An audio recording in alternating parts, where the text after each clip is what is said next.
Good afternoon students.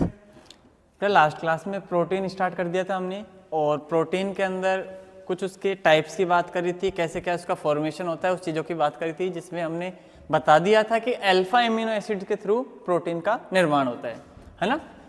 क्या देखो tub पढ़ रहे थे हम प्रोटीन।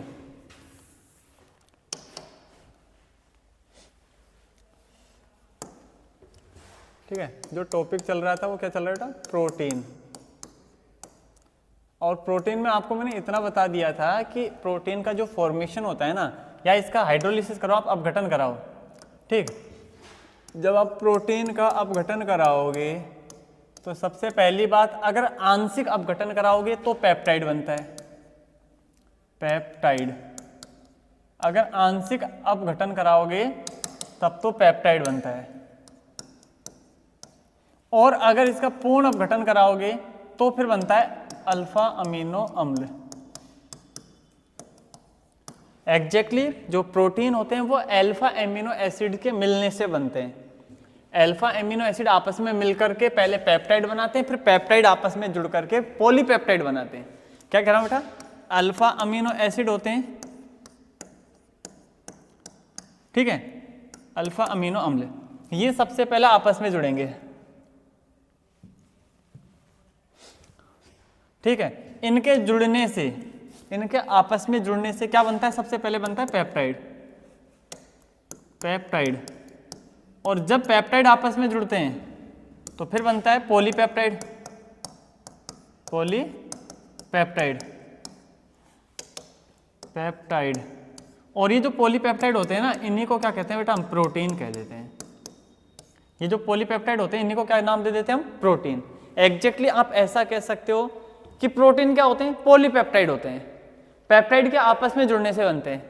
या अल्फा अमीनो एसिड की यूनिट, मतलब 1 लाख पूछे ना प्रोटीन का सबसे छोटी यूनिट क्या होगी, तो वो क्या होगी बेटा, 1 lakh monomer alpha amino acid होती है ना। अल्फा अमीनो एसिड का स्ट्रक्चर भी हमने डिस्कस किया था कि कार्बन के साथ में 4 वैलेंसी होती है। एक वैलेंसी पे कार्बोक्सिलिक ग्रुप होता है COOH, एक वैलेंसी पर हाइड्रोजन, एक पर NH2, 3 तो ये फिक्स हुए। चौथा होता है एल्किल समूह। एल्किल समूह अलग अलग होंगे, R की जगह आप H भी रख सकते हो, R की जगह CH3 होगा, और ऐसे करके काफी सारे अलग अलग ग्रुप जुड़ेंगे। बेंजीन रिंग जुड़ती है, अलग अलग ग्रुप है ना। ठीक है, उसके हिसाब से अलग अलग प्रोटीन बनते जाएंगे। जब R की जगह H होता है उसको बोलते हैं ग्लाइसिन, और ऐसे ही खूब सारे बन जाते हैं, जिसमें हमने टोटल कितने प्रोटीन बताए थे आपको, अल्फा अमीनो एसिड बताए थे 20 प्रकार के। टोटल ये अमीनो एसिड होते हैं ना, वो कितने प्रकार के होते हैं भाई, 20। ठीक है, हटाओ, ये 20 प्रकार के होते हैं ना। उस 20 प्रकार में से 20 टाइप में से 10 होते हैं आवश्यक, और बाकी के 10 होते हैं अनावश्यक। अनावश्यक, आवश्यक किसे कहते हैं, आवश्यक वाले देखो क्या होता है, कुछ प्रोटीन हमारी बॉडी में अपने आप बन जाते हैं। टोटल 20 है ना, प्रोटीन नहीं बेटा, अल्फा एमिनो एसिड की बात करें ना, बार बार मैं प्रोटीन बोल रहा हूँ ना। ठीक है, एमिनो एसिड की बात करें ना, जो अल्फा एमिनो एसिड है 20 प्रकार के, इनमें से कुछ ऐसे एमिनो एसिड होते हैं जो हमारी बॉडी में बन जाते हैं। ठीक है, जो हमारी बॉडी में अपने आप बन जाते हैं, हमें उसके लिए कुछ नहीं करना। तो वो तो क्या होता है बेटा, देखो वो भाई, जब जो चीजें अपने आप मिल रही है उसको हम इतनी ज्यादा कदर करते नहीं, उसको तो बोल देते हैं अनावश्यक। क्यों अनावश्यक, इसलिए बोला क्योंकि वो हमारी बॉडी अपने आप जनरेट कर रही है, हमें जरूरत नहीं है बाहर से लेने की। जो चीजें बाहर से लेने की जरूरत है उसको बोलेंगे हम आवश्यक, जो चीज बाहर से लेने की जरूरत नहीं है उसको बोलेंगे अनावश्यक। मतलब इनका फॉर्मेशन बॉडी के अंदर ही होता है, शरीर के अंदर इनका निर्माण होता है। ठीक है, लेकिन जो आवश्यक बोल रहे हैं, इन आवश्यक का निर्माण शरीर के अंदर नहीं होता, बाहर से खाने के रूप में हम ग्रहण करते हैं इन चीजों को। तो इस प्रकार से हमने पूरी चीजें पढ़ ली थी लास्ट क्लास में, है ना। और आवश्यक कौन कौन से होते हैं इसके लिए मैंने एक ट्रिक भी बताई थी। ठीक है, वो ध्यान रख लेना बेटा, BIP होल में TT करके बताया है ना, BIP होल HALL में TT। ठीक है, 1 2 3 4 5 6 7 8 9 10 में केवल एक ही है, बाकी ये पूरे 10 है ना। ये आवश्यक एमिनो एसिड होते हैं ना, पूछ लेता है एग्जाम में ऑब्जेक्टिव क्वेश्चन दे करके। 4 अल्फा एमिनो एसिड के नाम आएगा और बोलेगा इनमें से कौन सा आवश्यक है या कौन सा आवश्यक नहीं है, तो सेलेक्ट करने में आसानी होगी आपको, वेलिन, आइसोल्यूसिन, है ना। ठीक है, इस तरीके से। ओके, तो ये सारी चीजें तो हमने लास्ट क्लास में बात कर ली थी ना। अब हम बात करेंगे बेटा टाइप ऑफ प्रोटीन, है ना, sorry structure of protein, protein की संरचना। हेडिंग डालो, प्रोटीन की संरचना।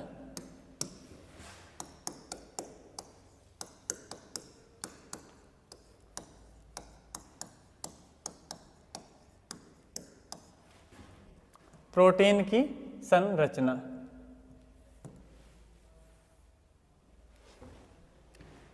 प्रोटीन की संरचना।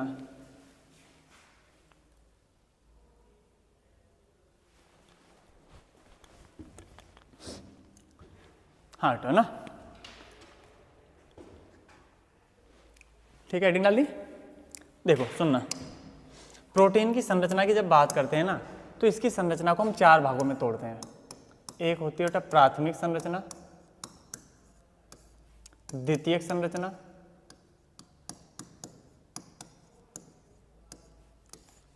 तृतीयक संरचना और लास्ट होती है चतुष्क संरचना। प्रोटीन की संरचना कितने भागों से मिलकर बनी होती है? 4 भाग होते हैं ना, प्राथमिक, द्वितीयक, तृतीयक और चतुष्क। देखो प्राथमिक जो संरचनाएं होती है ना, प्राथमिक संरचनाएं, ये बिल्कुल सिंपल संरचनाएं होती है, सरल रेखीय लीनियर, इस तरीके से, है ना, यूं मान लो श्रृंखला टाइप में होती है, चेन फॉर्म में ना, ठीक है। तो एक तो ये श्रृंखला की फॉर्म में होगी, कौन सी? प्राथमिक, सिंपल कार्बन, मतलब इस तरीके से यूं चेन की फॉर्म में होगी, है ना, बिल्कुल सीधी चेन है, ये तो होगी प्राथमिक संरचना, ठीक है। बात करें द्वितीयक संरचना की, तो द्वितीयक संरचना में 2 टाइप की आती है बेटा। एक होती है बेटा अल्फा हेलिक्स,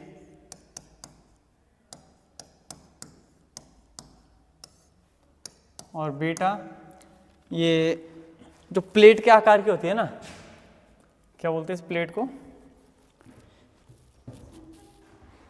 हाँ बीटा सतत, कुछ इस तरीके से बोल देते हैं इसको ना, एक प्लेन टाइप में ना, सतत टाइप में, ठीक है। बीटा हेलिक्स या बीटा प्लेटदार या सतत कुछ इस तरीके से बोलते हैं इसको ना, अभी मैं देख के बताता हूँ ना, प्लेट फॉर्म में होती है, आप ध्यान रखना ना, ठीक है, एग्जैक्ट हिंदी में बता दूंगा अभी। तृतीयक संरचना की बात कर, अच्छा द्वितीयक में 2 टाइप की संरचना है ना, अल्फा और बीटा। देखो बेटा अल्फा जो संरचना होती है ना, इस अल्फा संरचना में क्या होता है कि जो प्राथमिक संरचना थी ना, इस प्राथमिक संरचना, अच्छा इससे पहले एक बार पेप्टाइड और पढ़ाया था आपको, है ना, कल की क्लास में बेटा पेप्टाइड भी पढ़ाया था मैंने। पेप्टाइड क्या होता है? देखो 2 अमीनो अम्ल होते हैं ना, वो आपस में जुड़ेंगे, सुनिएगा ध्यान से, 2 अमीनो अम्ल आपस में जुड़ते हैं। तो एक अमीनो अम्ल जैसे बेटा COH बॉन्ड होगा, मैंने अभी स्ट्रक्चर बताया था आपको अमीनो अम्ल का, इस तरीके से एक तरफ COH, कहीं भी बना दो कोई फर्क नहीं पड़ता, एक जगह हाइड्रोजन, एक जगह R, एक जगह NH2। मैं ये कह रहा हूँ बेटा इस R की जगह मैं सपोज H रख रहा हूँ, तो ये बन गया CH2, COH NH2, है ना, तो ये तो बना COH, इससे पहले बना होगा CH2, इससे पहले बना होगा NH2, सही है। ये एक अल्फा अमीनो एसिड है, ग्लाइसिन इसका नाम है। ऐसे दूसरा अल्फा अमीनो एसिड होगा, दूसरा ग्लाइसिन भी ऐसे होगा, NH2 CH2 COOH, ये दोनों आपस में जुड़ेंगे, है ना, और बेटा इसका OH और इधर से H H2 के फॉर्म में अलग हो जाएंगे। यहाँ क्या बचा? CO बॉन्ड, इधर से ये हट गया, इधर से H हट गया, तो यहाँ NH, यही बचा होगा। बाकी इधर का स्ट्रक्चर ऐसे कैसे, CH2 NH2, इसके इधर का स्ट्रक्चर ऐसे कैसे, CH2 COOH, ठीक है। तो एग्जैक्टली ये जो संरचना दिखाई दे रही है ना आपको, इसको बोलते हैं पेप्टाइड बंध, है ना। इस संरचना को क्या नाम देते हैं भाई हम? पेप्टाइड बंध।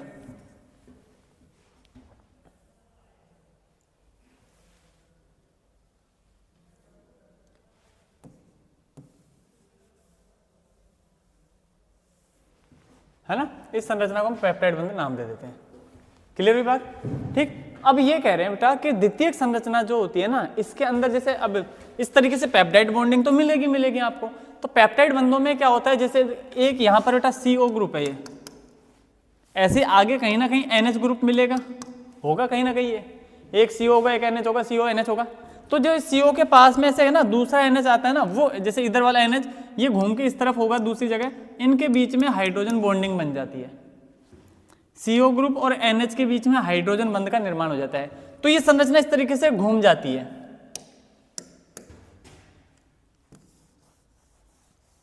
देखो ये बताया मैंने, फर्स्ट वाली तो लीनियर होगी, सेकंड वाली जो संरचना होती है वो कुछ इस टाइप से। क्यों?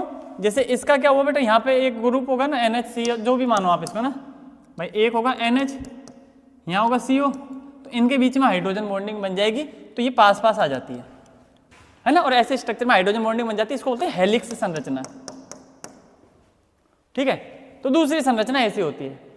बीटा प्लेट में कुछ नहीं होता बेटा, यही संरचना कुछ इस टाइप से होती है, ऐसे दूसरी संरचना होती है और ये चलती रहती है ना। तो इसके जो पास पास ग्रुप होते हैं ना, वो जैसे NH यहाँ होगा, CO यहाँ होगा, इनके बीच में हाइड्रोजन बॉन्डिंग ऐसे यहाँ बन जाएगी, ऐसे यहाँ बन जाएगी, है ना। ये भी सेकंड संरचना का टाइप है, जो बीटा लहरियादार बोलते हैं, इसको प्लेट प्लेट बोल देते हैं ना। ठीक है, इस तरीके से संरचना होती है। ओके, तो दो टाइप की संरचना होती है। प्लेट मतलब सिंपली क्या होती है, कुंडली के रूप में, कोयल की फॉर्म में ये स्ट्रक्चर बन जाता है। प्राथमिक संरचना सीधी सिंपल संरचना होती है, सरल श्रृंखला टाइप में। द्वितीयक संरचना में दो आती है, अल्फा हेलिक्स, बीटा लहरियादार, शायद है ना, कुछ इस तरीके से वर्ड यूज करते हैं इसके लिए ना। तो कुछ नहीं बेटा, या तो कोयल फॉर्म में बनेगी या स्ट्रक्चर एक प्लेट की फॉर्म में समतल, जैसे एक स्ट्रक्चर ऐसे बना, दूसरा जस्ट इसके पास में, तीसरा फिर इसके पास में, ऐसे फिर बन जाएगा, समझ रहे हो। और ये स्ट्रक्चर बीच में यहाँ बॉन्डिंग मिल जाएगी हाइड्रोजन, और ऐसे स्ट्रक्चर चलता है एक प्लेट की जैसे। ठीक है, तो वो बीटा प्लेट है।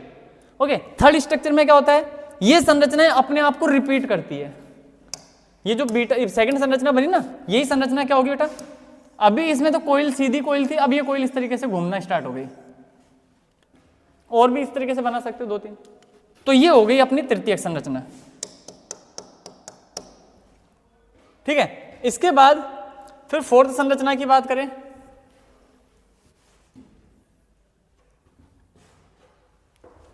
है ना।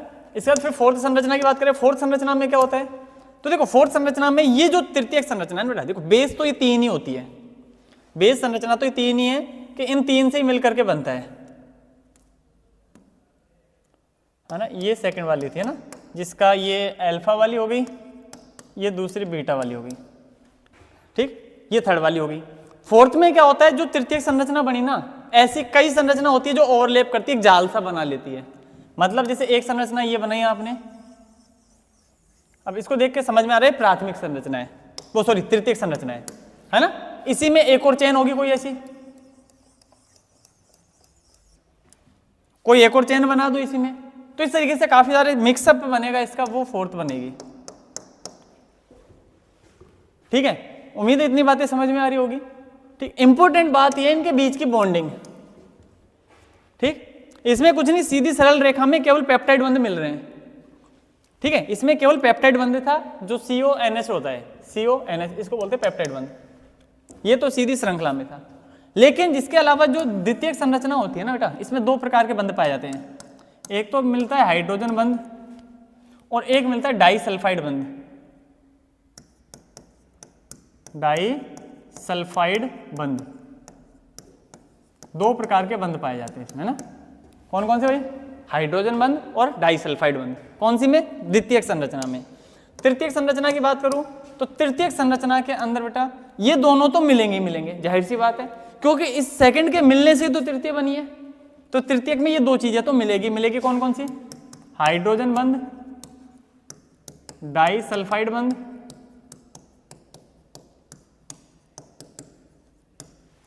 ठीक है, अब इसके अलावा क्या होता है बेटा, एक इसमें ना इलेक्ट्रोस्टैटिक फोर्स भी मिलता है ना।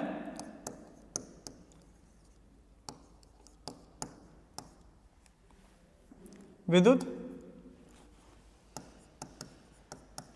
संयोजी आकर्षण बल। ठीक है, और बाकी सहसंयोजक बंधों का भी कुछ फॉर्मेशन होता है, उनको मिलाकर के इसमें बोल सकते हैं। और फोर्थ संरचना कुछ नहीं है, थर्ड संरचना का एक पार्ट है, इसलिए उसमें अलग से कुछ पढ़ना नहीं होता, है ना। सबसे इजी संरचना प्राथमिक होती है, सबसे कॉम्प्लेक्स फोर्थ होती है, लेकिन बेस कौन सी होती है, थर्ड संरचना होती है ना। अच्छा, इतनी बातें समझ में आई यहाँ तक। जो ये चारों की चारों संरचनाएं बेटा है ना, इन चारों संरचनाओं में ये पूछा जाता है प्रोटीन का विकृतीकरण पढ़ते हैं। प्रोटीन का विकृतीकरण ये क्या होता है? प्रोटीन का विकृतीकरण है ना। तो प्रोटीन का विकृतीकरण किसे कहते हैं कि जब प्रोटीन की चार संरचनाओं में से द्वितीय या तृतीय संरचना के जो बॉन्ड मिल रहे हैं ना, इसको किसी भी वजह से तोड़ दिया जाए, टूट जाए ये। अब वो रीजन कुछ भी हो सकता है, बायोलॉजिकल चेंजेस होते हैं कुछ, है ना, ठीक है। तो कोई भी मतलब जैविक रूप से उसमें संरचना में परिवर्तन होता है जिससे उनकी बॉन्डिंग ब्रेक हो जाती है।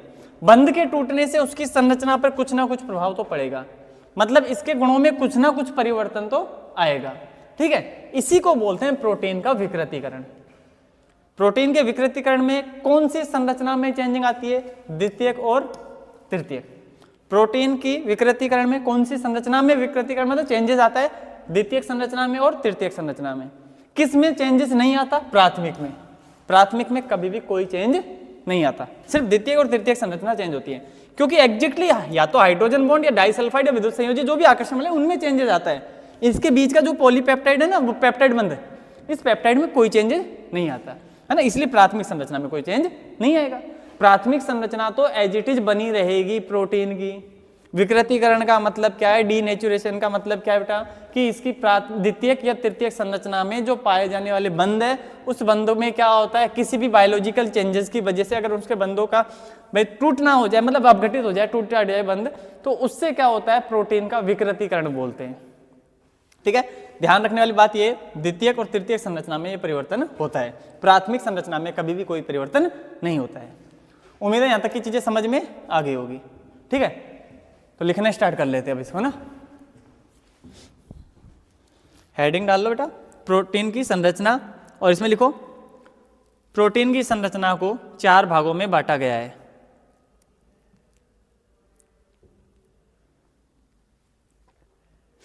प्रोटीन की संरचना को चार भागों में बांटा गया है।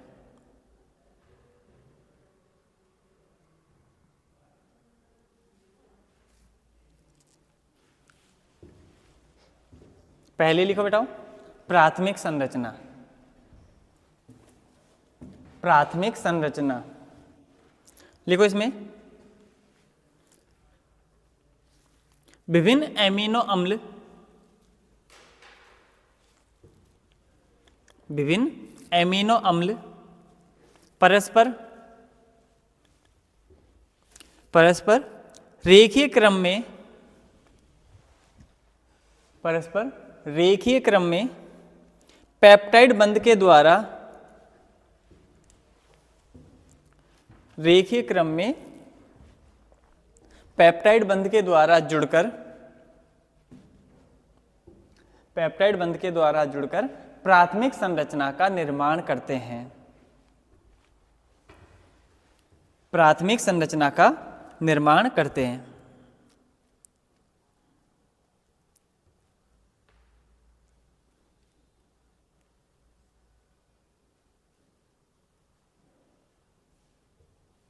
लाइन चेंज करके लिखना। इसमें अमीनो अम्ल की प्रकृति,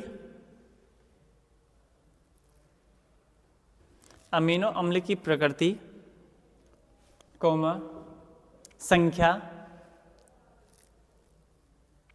तथा इनकी व्यवस्था की व्याख्या होती है। इनकी व्यवस्था की मतलब कैसे एडजस्टमेंट, ये एडजस्ट रहते हैं ना इसके अंदर, इनकी व्यवस्था की व्याख्या होती है।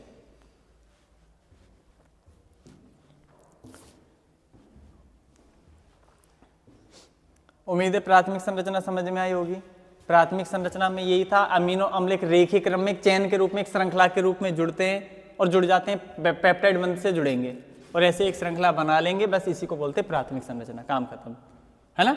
अब संख्या कैसे पता चलती है? अगर एक पेप्टाइड बंध दिख रहा है तो मतलब 2 एमिनो अम्ल है, 3 पेप्टाइड बंध होंगे तो 4 एमिनो अम्ल है। अमीनो अम्ल तो ज्यादा होंगे, पेप्टाइड बंध उनसे एक कम होता है, ये कल की क्लास में मैंने समझाया था, देखे होंगे तो ना, ठीक है। अब सेकंड हेडिंग डालो बेटा, द्वितीयक संरचना। द्वितीयक संरचना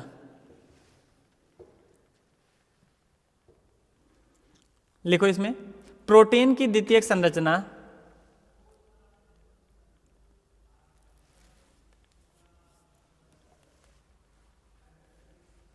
प्रोटीन की द्वितीयक संरचनाओं कर देना, द्वितीयक संरचनाओं का निर्माण, द्वितीयक संरचनाओं का निर्माण प्राथमिक संरचना में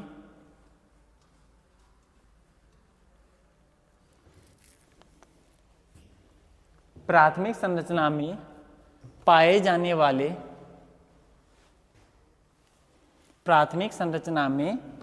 वाले एक तो होता है बेटा CO समूह, तो इसको इस तरीके से लिखो CO तथा NH,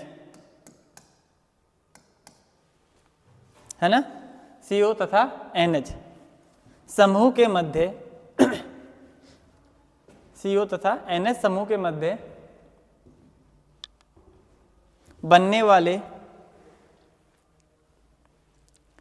हाइड्रोजन बंध के कारण होता है। बनने वाले हाइड्रोजन बंध के कारण होता है।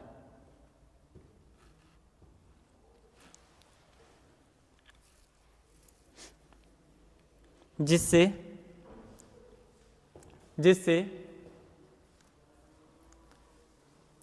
श्रृंखलाएं कुंडलित रूप से व्यवस्थित हो जाती है। धन्यवाद सर। जिससे श्रृंखलाएं कुंडलित रूप में व्यवस्थित हो जाती है।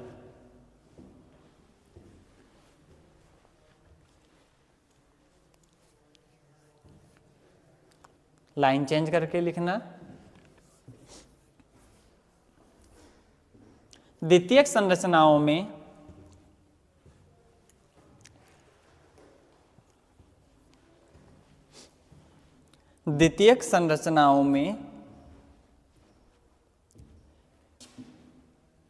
हाइड्रोजन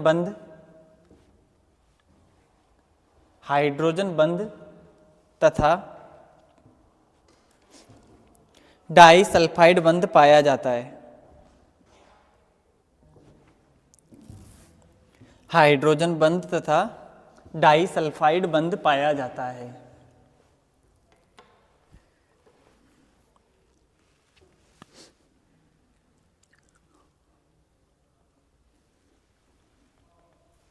ठीक है, लाइन चेंज कर लिखनी है। द्वितीयक संरचनाएं दो प्रकार की होती है। द्वितीयक संरचनाएं दो प्रकार की होती है।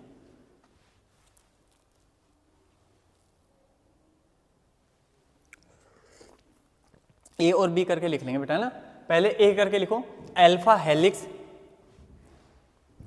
ए बी करके लिख लेंगे ना, पहले एडिंग डाल दो पहली, है ना, अल्फा हेलिक्स।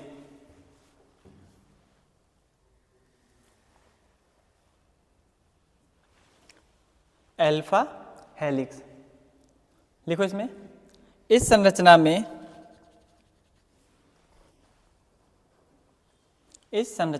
पॉलीपेप्टाइड श्रृंखलाएं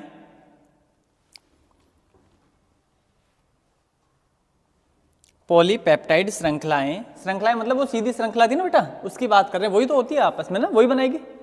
पॉलीपेप्टाइड श्रृंखलाएं रिबन के भांति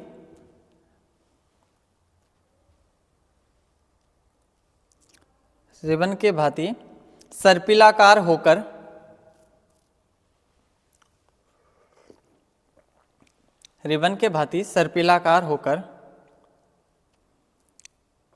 हेलिक्स संरचना बनाती है।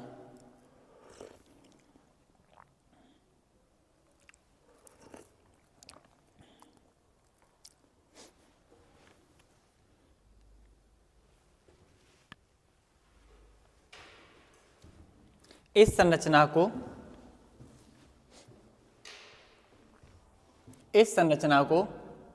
खींचा जा सकता है।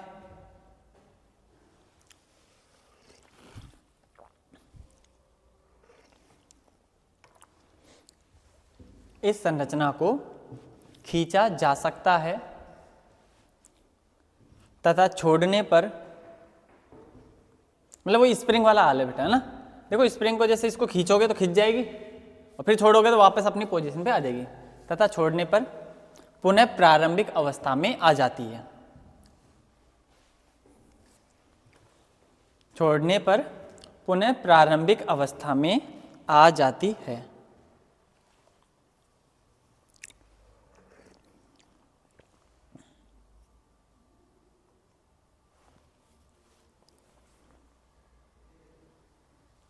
दूसरी हेडिंग डालो बी करके, बीटा प्लेट। कई जगह इसको लहरियादार लिखा हुआ होता है तो प्लेट के ब्रैकेट में लहरियादार भी लिख देना। बीटा प्लेट पे हिंदी में प्लेट ही लिखना बेटा, है ना, बीटा प्लेट हिंदी में लिख देना। एक और लहरियादार भी बोल देते हैं ना। लिखो इसमें, इस संरचना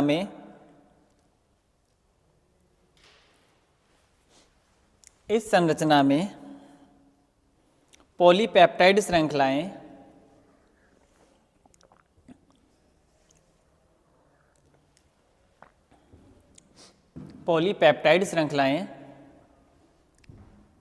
अच्छा, अब एक तल में रहेगी, समतल में और खींची हुई रहेगी ना। पॉलीपेप्टाइड श्रृंखलाएं परत के समान व्यवस्थित होकर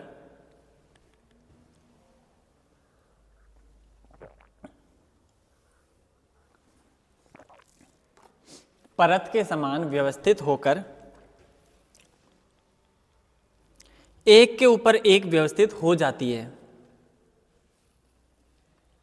परत के समान व्यवस्थित होकर एक के ऊपर एक व्यवस्थित हो जाती है।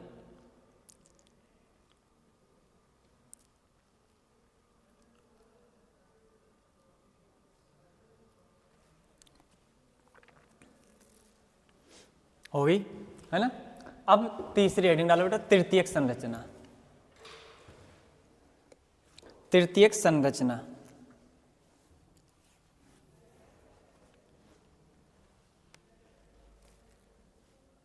लिखिए इसमें, प्रोटीन की तृतीयक संरचना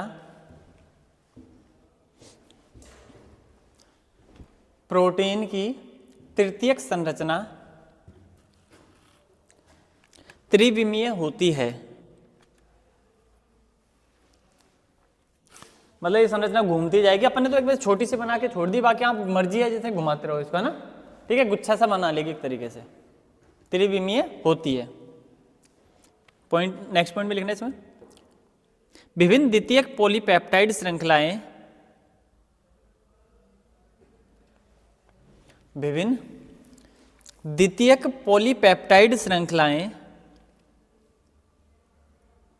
विशिष्ट स्थान पर मुड़कर द्वितीयक पॉलीपेप्टाइड संरचनाएं विशिष्ट स्थान पर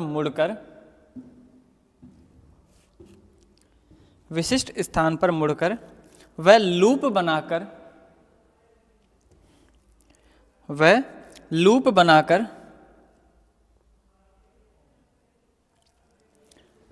अंतराबंध बना लेती है। यानी अंदर ही अंदर से बंद बना लेती है ना, अंतराबंध बना लेती है।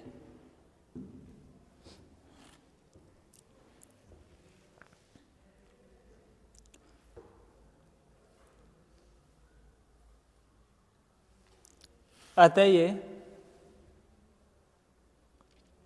गुच्छे के समान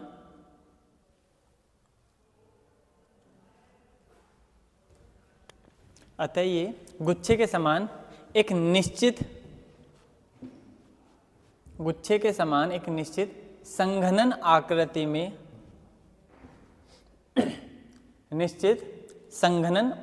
में व्यवस्थित हो जाती है। संघनन का मतलब पास पास बिल्कुल, गुच्छे के समान संघनन होकर निश्चित आकृति में व्यवस्थित हो जाती है।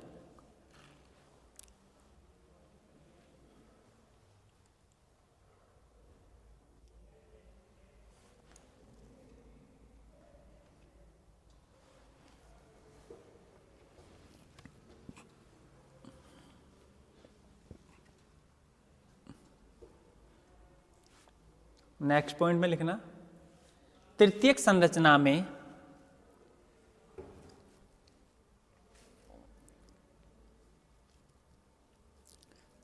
संरचना में हाइड्रोजन बंध,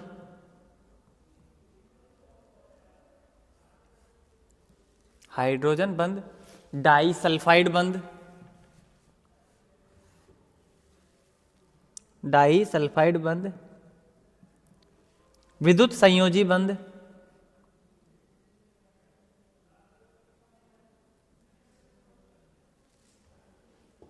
विद्युत संयोजी बंध तथा वान डेर वाल बल पाया जाता है।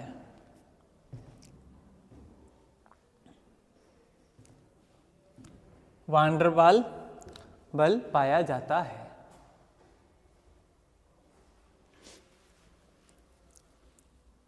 और एक पॉइंट और लिखना है लास्ट इसी के अंदर, लाइन चेंज करके लिखना। तृतीयक संरचना द्वारा ही,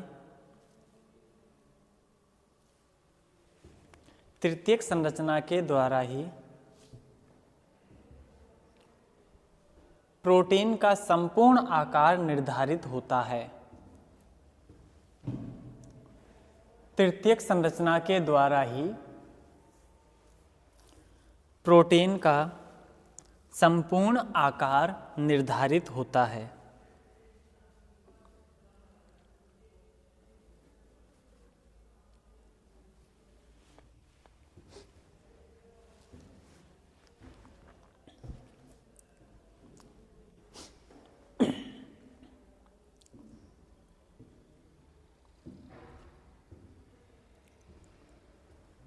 हो गया। अब हेडिंग डालो चतुष्क संरचना, क्वाड्रेटरी स्ट्रक्चर।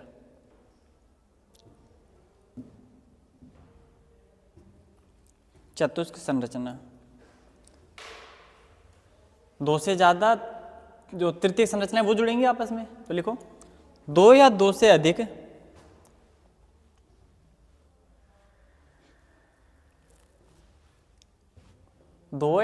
अधिक पॉलीपेप्टाइड तृतीयक संरचनाएं, पॉलीपेप्टाइड तृतीयक संरचनाएं आपस में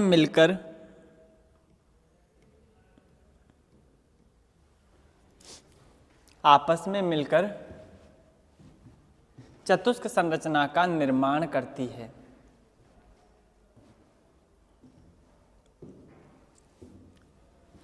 चतुष्क संरचना का निर्माण करती है।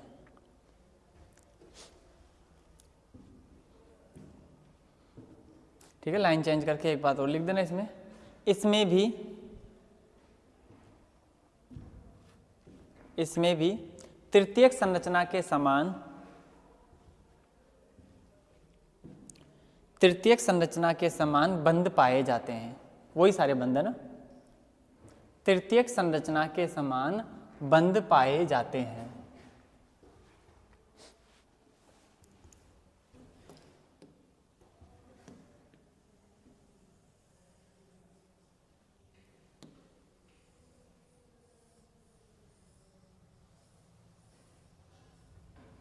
ठीक है, अब एक काम करो बेटा, ये चारों की चारों संरचनाएं बना लो नीचे एक साथ ही, है ना।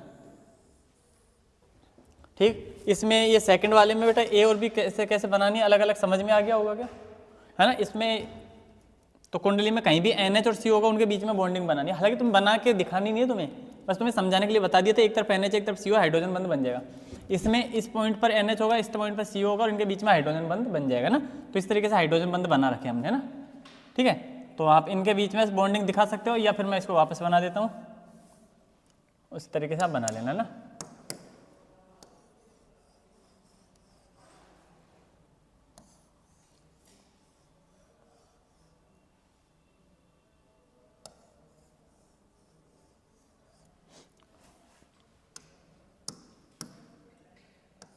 इनके बीच में हाइड्रोजन बॉन्डिंग यहाँ मिल जाएगी ऐसे ना। ठीक है, तो ये मतलब चारों पांचों संरचनाएं आ गई इसमें।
हो गई।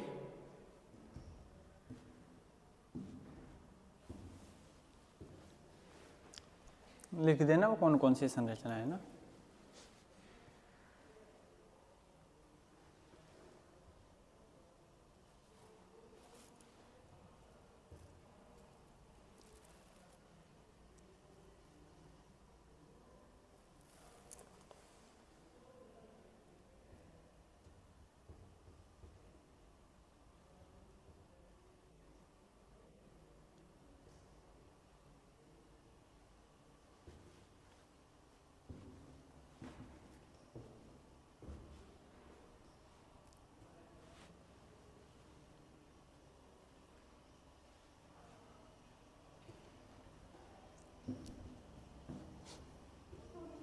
ठीक है, हेडिंग ला लो, प्रोटीन का विकृतीकरण।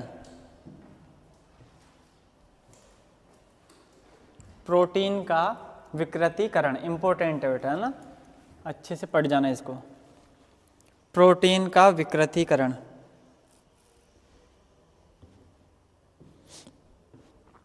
लिखिए इसमें, प्रोटीन को गर्म करने पर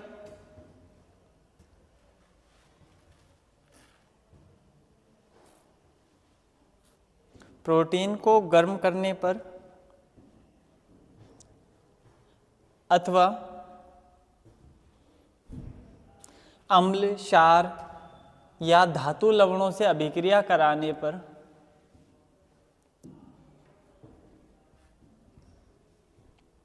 अम्ल, क्षार या धातु लवणों से अभिक्रिया कराने पर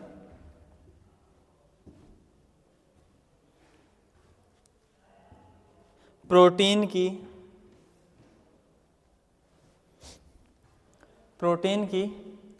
द्वितीयक व तृतीयक संरचना में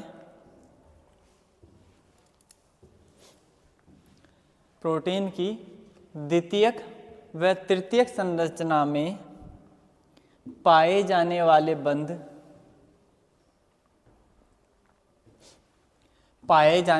बंध नष्ट हो जाते हैं।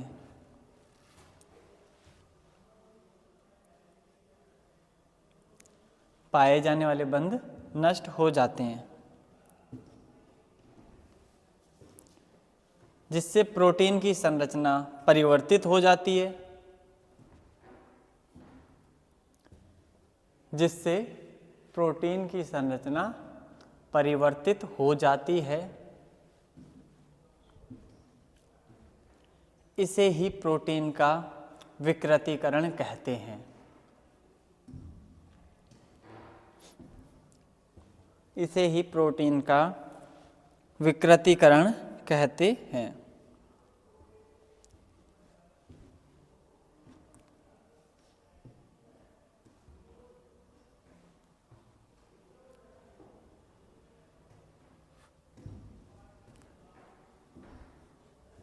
लाइन चेंज करके लिखना, प्रोटीन के विकृतीकरण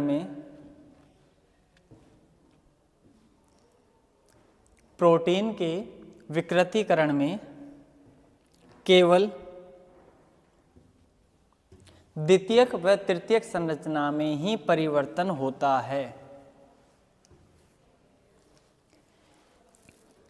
केवल प्रोटीन की द्वितीयक व तृतीयक संरचना में ही परिवर्तन होता है।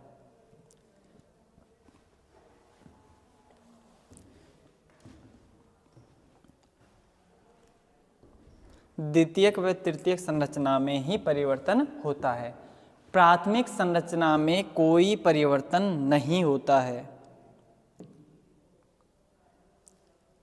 प्राथमिक संरचना में कोई परिवर्तन नहीं होता है।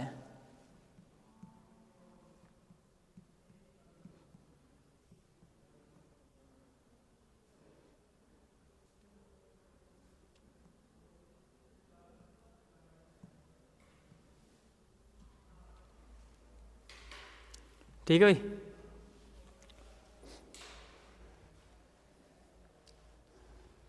हाँ, तो ये बात हो गई इसकी विकृतीकरण की ना।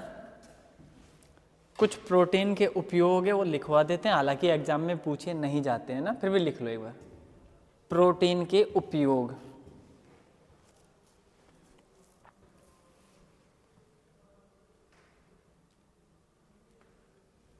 प्रोटीन के उपयोग, पहला पॉइंट लिखो, शरीर की वृद्धि, पॉइंट वाइज लिखते रहना ना, शरीर की वृद्धि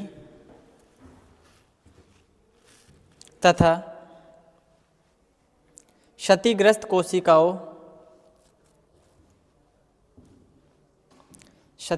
कोशिकाओं व उत्तकों की क्षतिग्रस्त कोशिकाओं व उत्तकों की मरम्मत करना। वही बात है बेटा, एक तो ग्रोथ करना और एक जो भी कोई टूट फूट हो जाती है उसको सुधार करना है ना।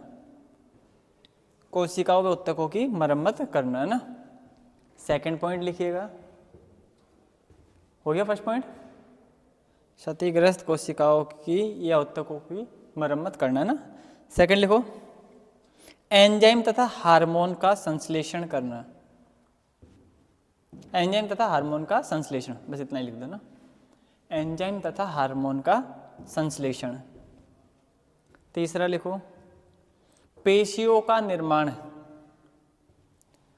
पेशियों का निर्माण।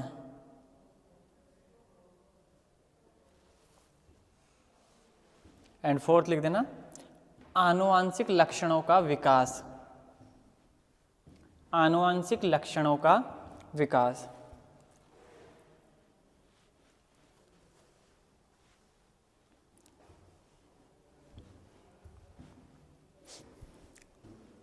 ठीक है ना, ये बात हुई बेटा प्रोटीन की। अगली हेडिंग डालेंगे एंजाइम।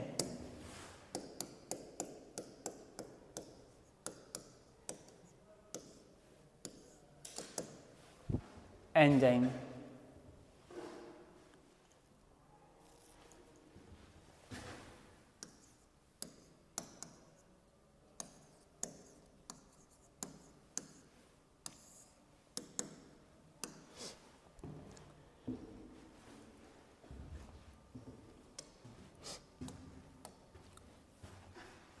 भी उठाओ। एंजाइम के कुछ छोटी छोटी प्रॉपर्टीज होती है, सुनिएगा है ना। सबसे पहली बात, ये क्या करते हैं बेटा ना, बायोलॉजिकल कैटलिस्ट के रूप में उपयोग आते हैं, यानी जैविक उत्प्रेरकों के रूप में एज ए उत्प्रेरक काम करते हैं एंजाइम, है ना। एंजाइम एज ए कैटलिस्ट उत्प्रेरक काम करते हैं,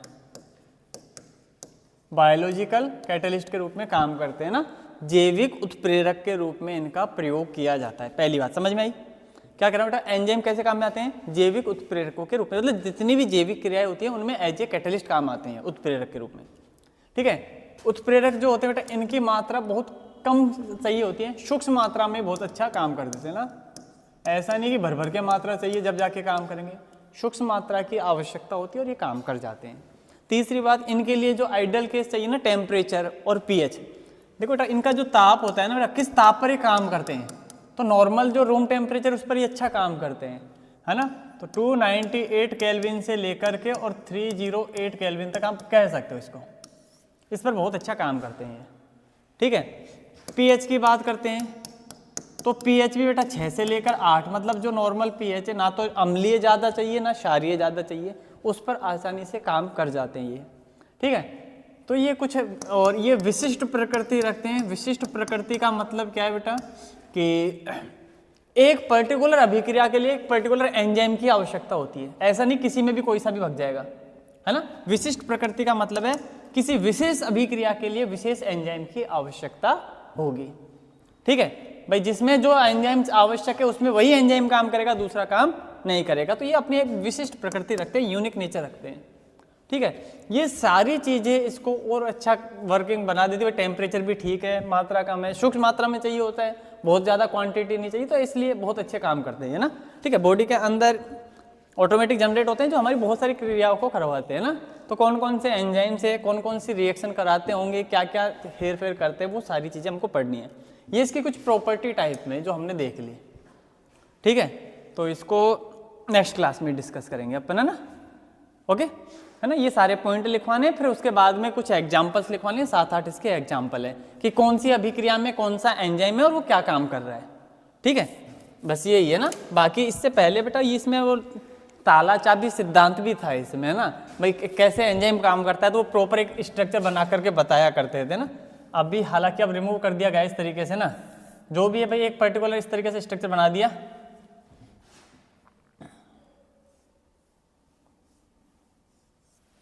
कि इस तरीके से एंजाइम होते हैं विशेष अभिक्रिया के लिए प्रॉपर एक तरीके से गैदरिंग कर लेते हैं, तो ये बिल्कुल फिक्स हो जाएगा आपस में मिल करके, है ना। ठीक है,